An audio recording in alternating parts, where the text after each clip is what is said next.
Operation सिंदूर पर कांग्रेस का झूठ हुआ बेनकाब। हाल ही में एक अजीबोगरीब और पूरी तरह से निराधार खबर ने राजनीतिक गलियारों में हलचल मचा दी कि भारतीय जनता पार्टी बीजेपी देश भर में घर घर सिंदूर बांटने का कार्यक्रम चला रही है। यह घटना एक बार फिर उजागर करती है कि कैसे कुछ राजनीतिक दल, विशेषकर कांग्रेस, अपनी हताशा में तथ्यों को तोड़ मरोड़ कर पेश करने और घृणित दुष्प्रचार फैलाने में कोई कसर नहीं छोड़ते।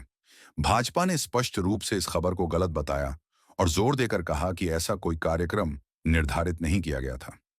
यह केवल कांग्रेस द्वारा फैलाया गया एक झूठा और दुर्भावनापूर्ण दुष्प्रचार था, जिसका उद्देश्य भाजपा की छवि खराब करना और जनता को गुमराह करना था। कांग्रेस की यह हरकत केवल एक खबर को गलत साबित करने तक सीमित नहीं है, बल्कि यह उनकी घटती राजनीतिक जमीन, रचनात्मक विचारों की कमी और देश के मुद्दों पर गंभीरता से चर्चा करने की अक्षमता को दर्शाती है। जब वे सार्थक बहस और विकास के एजेंडे पर भाजपा का मुकाबला नहीं कर सकते, तो वे ऐसे सस्ते हथकंडों का सहारा लेते हैं। सिंदूर बांटने की यह मनगढ़ंत कहानी उसी पैटर्न का हिस्सा है।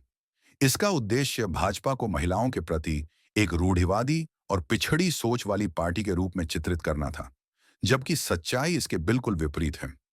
भाजपा सरकार ने बेटी बचाओ, बेटी पढ़ाओ से लेकर उज्ज्वला योजना तक महिला सशक्तिकरण के लिए अनगिनत ठोस कदम उठाए हैं, जिन्होंने करोड़ों महिलाओं के जीवन में सकारात्मक बदलाव लाया है।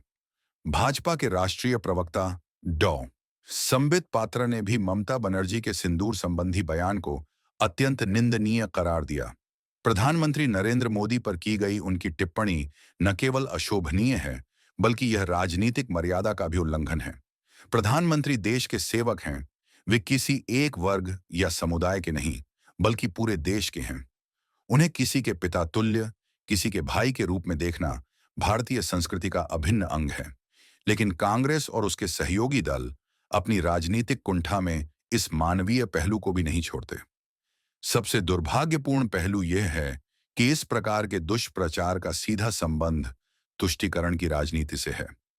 पात्रा ने बिल्कुल ठीक कहा कि घुसपैठियों, रोहिंग्याओं और बांग्लादेशी घुसपैठियों को शरण देने का सबसे बड़ा काम अगर किसी ने किया है, तो वह ममता बनर्जी ने किया है। यह वही वोट बैंक की राजनीति है जिसके सहारे कांग्रेस और उसके सहयोगी दल वर्षों से देश को बांटते रहे हैं। सिंदूर जैसे सांस्कृतिक प्रतीक को भी राजनीतिक रंग देकर धार्मिक भावनाओं को भड़काने की कोशिश करना उनकी संकीर्ण मानसिकता को दर्शाता है।